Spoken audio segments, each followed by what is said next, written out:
ప్రస్తుతం viral infections అనేవి మనల్ని చాలా బాధ పెడుతున్నాయి. బేసిక్గా ఈ వైరల్ ఇన్ఫెక్షన్స్ అనేవి వచ్చినప్పుడు 10 నుంచి 15 రోజుల సమయం పడుతుంది తగ్గడానికి. చిన్నపిల్లల దగ్గర నుంచి పెద్దవాళ్ళ వరకు కూడా చాలా ఈజీగా ఈ వైరల్ ఇన్ఫెక్షన్స్ అనేవి సోకుతూ ఉన్నాయి. మరి ఇలాంటి ఇన్ఫెక్షన్స్ సోకినప్పుడు మనం ఎలాంటి జాగ్రత్తలు తీసుకోవాలి, దీనిని ఎలా నివారించాలి అనే విషయాల గురించి క్లుప్తంగా వివరించడానికి ప్రస్తుతం మనతో పాటు ఉన్నారు డాక్టర్ రవీందర్ గారు. సో ఇంకా ఆలస్యం చేయకుండా మనం రవీందర్ గారితో మాట్లాడి మరిన్ని విషయాలను తెలుసుకుందాం. నమస్కారం సార్. నమస్తే. సో ఇప్పుడు ఎక్కడ చూసినా కూడా జ్వరం, దగ్గు, జలుబు అని ఇలాగా వైరల్ ఇన్ఫెక్షన్సే మనకు అనిపిస్తూ ఉన్నాయి. సో బేసిక్గా ఈ వైరల్ ఇన్ఫెక్షన్స్ అనేవి ఎందుకు వస్తాయి అంటారు? వైరస్ ఇన్ఫెక్షన్స్ అనేది ఒక వైరస్ వలన వైరస్లు వస్తుంటాయి. ప్రపంచం మొత్తం మీద తీసుకుంటే మనకి కానీ ఎక్కడ కానీ సీజన్లో దాదాపు ఒక 16 నుంచి 22 వెరైటీస్ ఈ వైరస్లు అనేవి ఇవి స్ప్రెడ్ అవుతూ ఉంటాయి.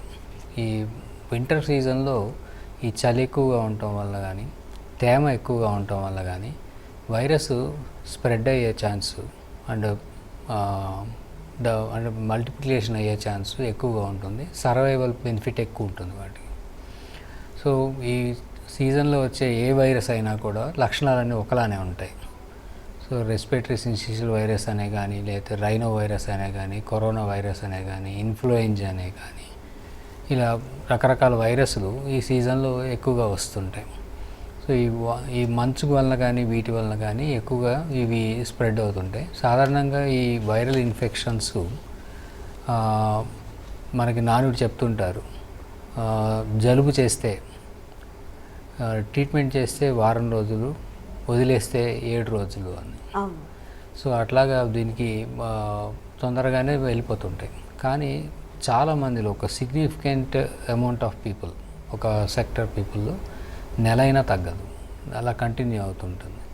సో దానికి మల్టిపుల్ కారణాలు ఉంటాయి.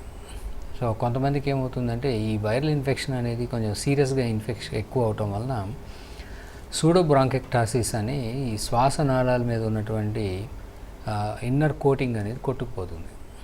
So viral infection causing epithelial denudation అంటాం. సో దానివలన వాళ్ళకి ఏమవుతుందంటే ఈ మామూలుగా గాలి పీలుస్తున్నా కూడా ఆయాసం వచ్చి, దగ్గు వచ్చి వాళ్ళకి ఆ లక్షణాలన్నీ కంటిన్యూ అవుతూనే ఉంటాయి, కొన్నిసార్లు సీజన్ అన్నంత వరకు. కొంతమందికి ఈ వైరల్ ఇన్ఫెక్షన్స్తో వచ్చినాక ఎలర్జీస్ అనేవి వాళ్ళకి ట్రిగ్గర్ అవుతాయి.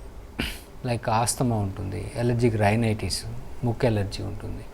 సో ఈ ట్రిగ్గర్ అయినవి అవి అలా వాళ్ళకి కంటిన్యూ అయ్యి ఈ జలుబు, దగ్గు, ఆయాసం, ఈ కళ్ళె పడటం అంటే కఫం పడటం అని కంటిన్యూ అయిపోతాయి వాళ్ళకి. కొంతమందికి వైరల్ ఇన్ఫెక్షన్ వచ్చి రొటీన్గా తగ్గిపోయిన నార్మల్ ఇమ్యూనిటీ ఉండి పోస్ట్ వైరల్ ఇన్ఫెక్షన్ వచ్చినాక వాళ్ళలో కొంత ఇమ్యూనిటీ డౌన్ అవుతుంది. ఇప్పుడు మనందరం గమనించాం, కరోనా వచ్చినప్పుడు చూసాం, కరోనా వచ్చి వెళ్ళిపోయిన వాళ్ళకి బ్లాక్ ఫంగస్ అని వచ్చింది. సో తర్వాత టీబీలు ఎక్కువైనాయి. సో అట్లాగా ఎనీ వైరల్ ఇన్ఫెక్షన్ లంగుకి వచ్చినాక వాళ్ళకి ఇమ్యూనిటీ అనేది తగ్గుతుంది కొంత. ఆ ఇమ్యూనిటీ తగ్గిన టైంలో రికవర్ అవ్వడానికి నియర్లీ 4 వీక్స్ దాకా పడుతుంది. ఈ 4 వీక్స్ లోపల వాళ్ళు రొటీన్లోకి మామూలుగా వెళ్ళిపోతారు అందరూ. సో ఈ రొటీన్లోకి వెళ్ళిపోయినప్పుడు వాళ్ళు బ్యాక్టీరియల్ ఇన్ఫెక్షన్స్కి ఎక్కువ ఎక్స్పోజ్ అవుతారు. ఈ సీజన్లోనే బ్యాక్టీరియాలు కూడా ఎక్కువగా స్ప్రెడ్ అయ్యే ఛాన్స్ ఉంటుంది. మళ్ళీ సేమ్ కారణాలు, ఎక్కువ చల్లదనం ఉండటము, తేమ ఎక్కువగా ఉండటము, స్ప్రెడబిలిటీకి వాటికి అనుకూలమైనటువంటి ఈ వాతావరణ పరిస్థితులు ఉండటం వలన అవి స్ప్రెడ్ అయ్యి bacterial infections, post viral bacterial infections అనేవి వాళ్ళకి వస్తుంటాయి. సో ఇలాగ రకరకాల కారణాల వలన ఈ వైరల్ సీజన్స్ అంటాం, ఈ వైరల్ సీజన్స్లో చాలామందికి దగ్గులు, తుమ్ములు, ఆయాసాలు, అడ్మిషన్స్ అవ్వడాలు ఇలాంటివి జరుగుతూ ఉంటాయి.